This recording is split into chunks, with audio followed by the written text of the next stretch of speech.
Charles Spencer Chaplin adalah seorang aktor komedi, sutradara, dan komposer Inggris yang menjadi terkenal di era film bisu.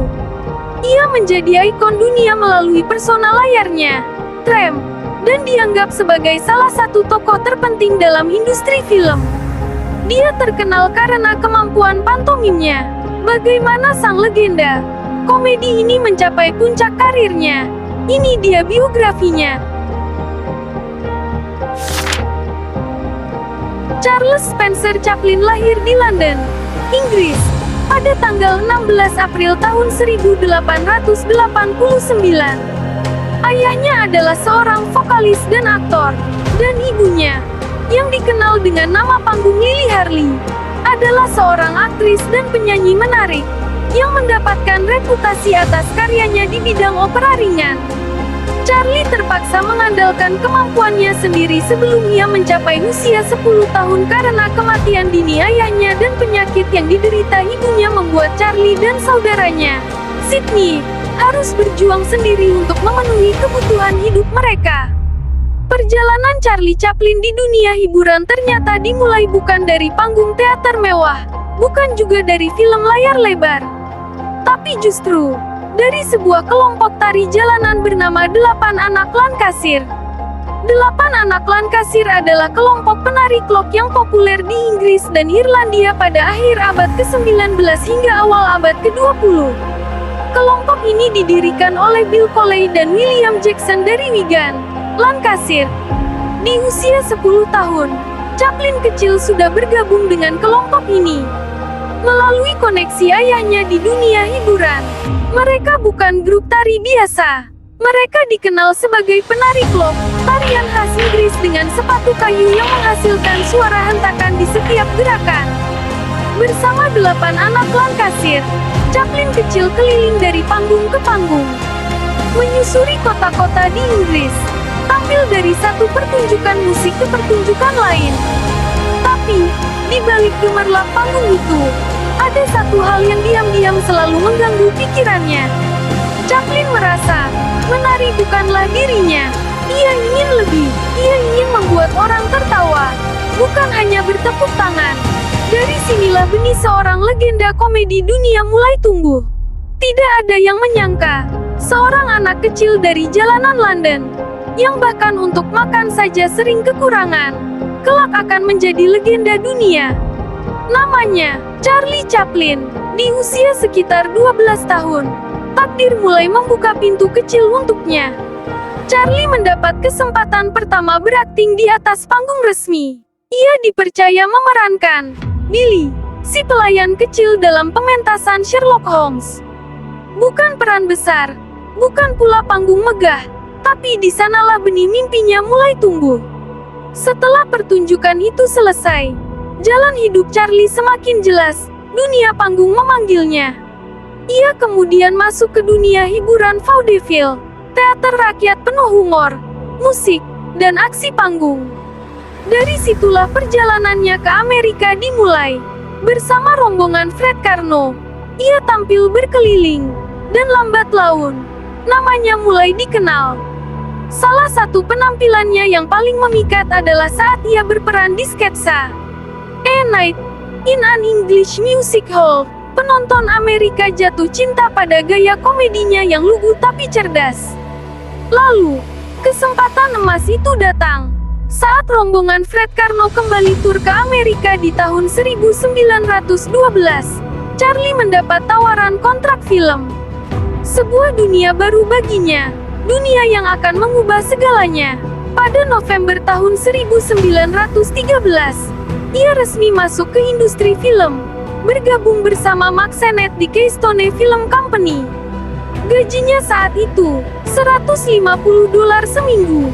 Tidak besar, tapi bagi Charlie, itu awal dari segalanya. Namun, bakat luar biasanya cepat mencuri perhatian. Hanya butuh waktu singkat, Charlie jadi bintang. Ketika kontraknya habis, tawaran datang bertubi-tubi. Ia pun pindah ke Essanay Company di tahun 1915, dengan bayaran jauh lebih tinggi. Tapi itu belum apa-apa. Tahun berikutnya, Mutual Film Corporation memberinya kontrak fantastis. Sebuah angka luar biasa di zamannya, hanya demi menyewa bakat seorang Charlie Chaplin. Di sana, lahirlah karya-karya legendarisnya, The Fireman, The Pawn Shop, The Ring, The Immigrant, dan tentu saja, Easy Street, yang disebut-sebut sebagai mahakarya terbaiknya waktu itu. Semuanya bukan sekedar film, tapi bukti perjalanan seorang anak miskin dari jalanan London, yang membuktikan bahwa tawa bisa mengubah dunia. Tahun 1917, setelah kontraknya dengan Mutual berakhir, Charlie Chaplin memilih jalan berbeda. Ia ingin kebebasan, bukan lagi dibatasi studio. Ia ingin menciptakan, bukan sekadar menghibur. Maka ia membangun studionya sendiri, berdiri megah di La Brea Avenue, Hollywood. Tahun berikutnya, ia menandatangani kesepakatan baru dengan First National, studio yang membiarkannya membuat film dengan gayanya sendiri. Film pertamanya di bawah kontrak ini, A Dog's Life, memadukan tawa dan empati. Tapi tak lama, Chaplin turut serta dalam kampanye nasional mendukung Perang Dunia, bahkan menyutradarai film propaganda berjudul The Bond. Kemudian ia kembali dengan Soldier Arms, sebuah komedi perang yang tak biasa. Dirilis tahun 1918, film itu menjadi hit besar dan mengukuhkan Chaplin sebagai seniman yang bukan hanya lucu, tapi juga cerdas dan berani. Ia lanjut dengan Sunnyside dan A Day's Pleasure di tahun 1919.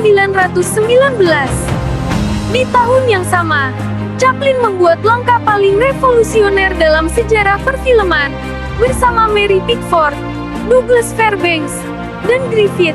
Ia mendirikan United Artists. Disinilah para seniman bukan lagi pekerja, tapi pemilik. Mereka mendanai film mereka sendiri dan mengambil keuntungan penuh dari karya yang mereka ciptakan. Bagi Chaplin, ini bukan hanya tentang uang, tapi kendali total atas seni. Namun, ia masih punya kontrak yang harus diselesaikan. Maka di tahun 1921, ia meluncurkan karya besarnya, The Kid. Film menyentuh tentang kasih sayang, menampilkan Jackie Coogan, aktor anak yang akan menjadi legenda. Tak lama, ia merilis The Idol Class, di mana Chaplin memainkan dua peran. Dan setelah bertahun-tahun bekerja tanpa henti, ia berlayar ke Eropa, London, Paris, Berlin, semuanya menyambutnya sebagai pahlawan budaya. Sekembalinya ke Amerika, Chaplin memulai babak baru bersama United Artists. Ia membuat 8 film panjang yang memperkuat posisinya bukan hanya sebagai bintang, tapi sebagai sutradara, penulis, dan produser, master dari dunianya sendiri. Karya agung Charlie Chaplin, setelah puluhan film, ya, lebih dari 70, di mana ia selalu tampil sebagai tokoh utama, Charles Chaplin melakukan sesuatu yang mengejutkan. Ia menghilang.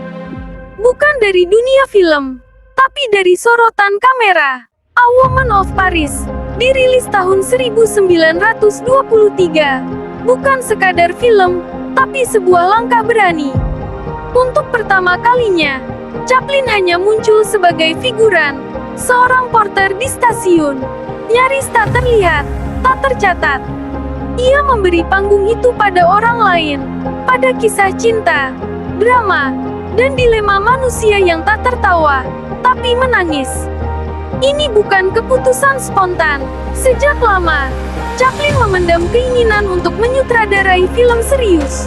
Maka lahirlah sebuah drama romantis yang tak pernah orang duga, dari raja komedi itu sendiri. The Gold Rush, Demam Emas 1925. Kali ini, layar lebar tak hanya menampilkan senyum, tapi luka. Karena di balik tawa film ini, Chaplin menyisipkan kepedihan hidupnya sendiri. Ia sedang mencari pemeran utama wanita, dan menemukan kembali seorang gadis muda, Lilita Machmurai. Ia mempekerjakannya dulu di The Kid, saat gadis itu baru berusia 12 tahun. Kini, ia telah tumbuh, dan berganti nama menjadi Lita Grey. Hubungan di antara mereka berubah menjadi cinta, atau mungkin sekadar badai yang menyamar sebagai romansa. Saat proses syuting berjalan, Lita hamil. Chaplin, yang saat itu tengah berada di puncak ketenarannya, terpaksa menikah. Sebuah keputusan yang menambah dua putra dalam hidupnya, Charles Junior dan Sidney Chaplin, namun merampas ketenangan keduanya. Tahun 1928, lahirlah The Sirkus Chaplin. Bukan hanya di layar yang kacau, tapi juga hidup nyata. Film ini membuat Chaplin meraih penghargaan Academy Award pertamanya pada upacara pertama Oscar, bahkan sebelum penghargaan itu disebut Oscar. Namun, bagi Chaplin, itu bukan kemenangan. Bagi hatinya, itu adalah beban. Karena di balik panggung, rumah tangganya runtuh. Perceraian sensasional dengan Lita Grey menjadi konsumsi publik, dan produksi film ini dihantui tekanan, skandal, serta kebencian yang membara dari para pengacara yang ingin menjatuhkannya. Setiap adegan penuh stres, setiap langkah kamera terasa seperti langkah menuju kehancuran. Ia mencoba melupakan semuanya, hingga bertahun-tahun kemudian, di akhir tahun 1960-an, ia kembali menatap karya ini. Ia menambahkan musik ciptaannya sendiri, mungkin sebagai bentuk damai dengan masa lalunya. Sebuah rekonsiliasi antara seniman dan lukanya sendiri. City Light, 1931. 2 tahun 8 bulan, hampir 190 hari syuting. Begitu banyak waktu dan tenaga tercurah dalam satu film. Tapi ketika City Lights akhirnya muncul di layar, semua kerja keras itu tak terlihat. Film ini mengalir begitu mulus, seolah lahir dari keajaiban. Padahal, Chaplin sedang menghadapi era baru. Film bersuara sudah mengambil alih dunia. Namun ia tahu, kalau tram mulai bicara dalam bahasa Inggris, dunia akan berhenti mendengarkan. Jadi ia ambil risiko. Ia melawan arus. Ia membuat City Lights tetap bisu, tapi tidak bisu dalam emosi. Sebagai gantinya, ia mengubah seluruh musik film ini sendiri. Penayangannya megah. Albert Einstein duduk di barisan depan di Los Angeles. Bernard Shaw menemaninya di London. Dan City Lights pun menjadi puncak kejayaan Chaplin. Sebuah mahakarya yang pantas diperjuangkan. Zaman modern, 1936, Chaplin menyaksikan dunia berubah. Mesin menggantikan manusia, orang kehilangan pekerjaan, dan harapan ikut menghilang. Ia membaca, berpikir, merancang solusi sendiri, lalu menuangkannya dalam bentuk yang paling ia kuasai, komedi. Di Modern Times, si gelandangan menjadi pekerja pabrik terjebak dalam sistem yang tak peduli. Chaplin menertawakan kenyataan sambil menangis dalam diam. Film ini bicara tentang kemiskinan, pengangguran, politik, obat-obatan, bahkan kelelahan menjadi manusia. Dan tak ada satupun dialog panjang, hanya isyarat, musik, dan hati. Sang Diktator Agung, 1940. Kumis Chaplin dan Hitler mirip, tapi dunia tahu, hati mereka tak sama. Di The Great Dictator, Chaplin menghadirkan dua tokoh. Seorang tukang cukur Yahudi, lucu, polos, terluka, dan seorang diktator kejam bernama Hinkel, pemimpin Tomania, pemuja kekuasaan dan pasukan salib ganda. Lewat satire dan keberanian, Chaplin mengejek wajah tirani. Lalu, film ini berakhir dengan pidato panjang, bukan sebagai karakter, tapi sebagai dirinya sendiri. Pidato kemanusiaan yang masih menggema hingga hari ini. Tuan Verdox, 1947. Awalnya ini ide Orson Welles tentang pembunuh Prancis bernama Landru, tapi Chaplin mengambilnya, mengolahnya, dan menjadikannya film paling gelap sekaligus paling satir dalam kariernya. Monsieur Verdox membunuh wanita kaya untuk menghidupi keluarganya. Ini bukan hanya kisah kriminal, tapi sindiran tajam atas masyarakat. Sayangnya, Amerika tak suka. Chaplin dianggap terlalu liberal, terlalu berani, dan terlalu asing. Gugatan hukum, skandal, dan politik mulai menekannya. Dan pada tahun 1952, Chaplin meninggalkan Amerika, bukan dengan tawa, tapi luka. Bab terakhir, pengasingan, kemenangan, dan keheningan. Tahun 1952, Charlie Chaplin, sang seniman terbesar abad ini, resmi meninggalkan Amerika. Bukan karena ia ingin, tapi karena ditolak, disangka simpatisan komunis, dicurigai oleh FBI, difitnah oleh pers. Amerika yang dulu memujanya, kini menolaknya pulang. Ia menetap di Swiss, bersama Ona O'Neill, istrinya yang setia, sumber damainya.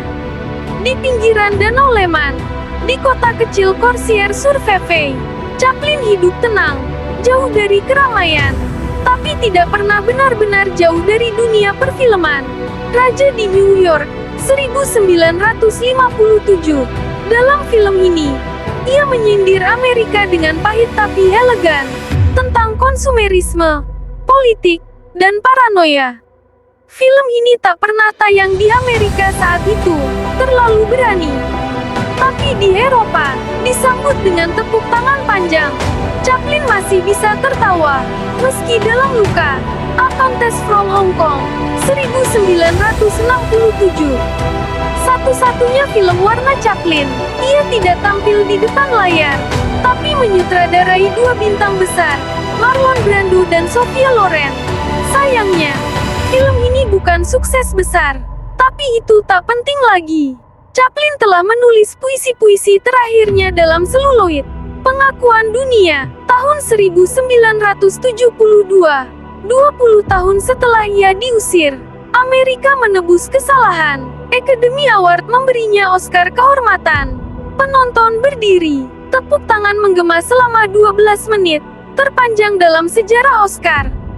Dan di atas panggung, Chaplin berdiri, renta, terharu, dan terdiam.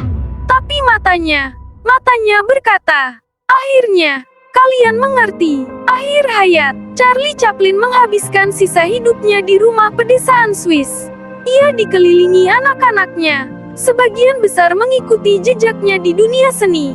Tahun demi tahun berlalu, tubuhnya melemah, tapi warisannya tetap kuat. Pada hari Natal, tanggal 25 Desember tahun 1977, Charlie Chaplin menghembuskan napas terakhirnya. Dalam tidur yang damai, ia pergi. Di usia 88 tahun, warisan abadi, ia dimakamkan di tanah Swiss yang damai. Namun, tak lama setelah itu, jasadnya dicuri oleh dua pencuri yang berharap uang tebusan. Mereka gagal, dan jasad Chaplin dikembalikan, dikubur lagi, kali ini dalam peti baja, dan disegel beton, agar tak pernah terganggu lagi.